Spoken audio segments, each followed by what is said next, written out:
سورہ فاتحہ 100 مرتبہ پڑھ کر جو دعا مانگی جائے وہ قبول ہوتی ہے۔ سورہ بقرہ کی تلاوت سے شیطان گھر سے بھاگ جاتا ہے۔ آیت الکرسی پڑھنے سے محتاجی دور ہوتی ہے۔ سورہ کہف کو ہمیشہ پڑھنے والا دجال کے فتنوں سے محفوظ رہے گا۔ والدین کی قبر پر ہر جمعہ سورہ یاسین کی تلاوت کرنے سے اس کی حروف کی تعداد کے برابر ان کے گناہ بخش دیے جاتے ہیں۔ سورہ الدخان پڑھنے سے مشکل دور ہوتی ہے۔ جو قریب المرگ ہو اس پر سورہ جاسیہ کا دم کرنے سے خاتمہ بالخیر ہوتا ہے۔ سورہ حجرات کا پڑھنا اور دم کر کے پینا گھر میں خیر و برکت کے لیے مفید ہے۔ سورہ قاف پڑھنے سے جو باغ ہوتے ہیں ان کے پھلوں میں کثرت ہوتی ہے۔ سبحان اللہ۔ سورہ رحمان 11 بار پڑھنے سے تمام مقاصد پورے ہوتے ہیں۔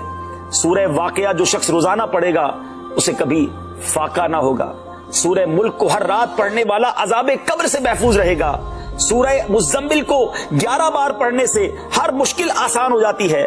سورہ مدثر کو پڑھ کر حفظ قرآن کی دعا مانگنے سے قرآن کریم کا یاد کرنا آسان ہو جاتا ہے۔ جو بچے حفظ کر رہے ہیں ان کے لیے زبردست وظیفہ ہے۔ سورہ النازعات پڑھنے سے جاں کنی کی تکلیف نہیں ہوگی۔ سورہ دحا پڑھنے سے بھاگا ہوا آدمی واپس آ جائے گا۔ سورہ علم نشرح کو جس مال پر پڑھ دیا جائے اس میں خوب برکت ہوتی ہے۔ سورہ تین والتین والزیتون جو ہے 3 مرتبہ پڑھنے سے اخلاق و کردار بہتر ہوتے ہیں۔ سورہ علق میں جوڑوں کے درد کا علاج ہے۔ سورہ قدر جو صبح و شام پڑھے اللہ عز و جل اس کی عزت بڑھا دے گا۔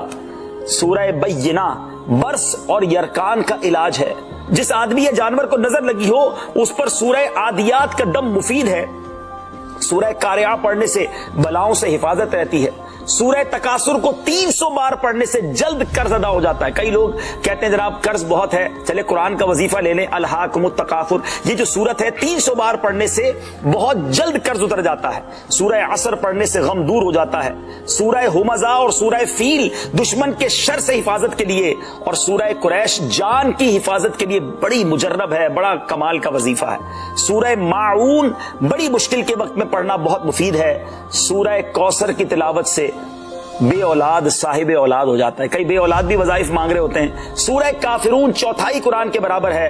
سورہ زلزال نصف قرآن کے برابر ہے۔ سورہ اخلاص 1/3 قرآن کے برابر ہے۔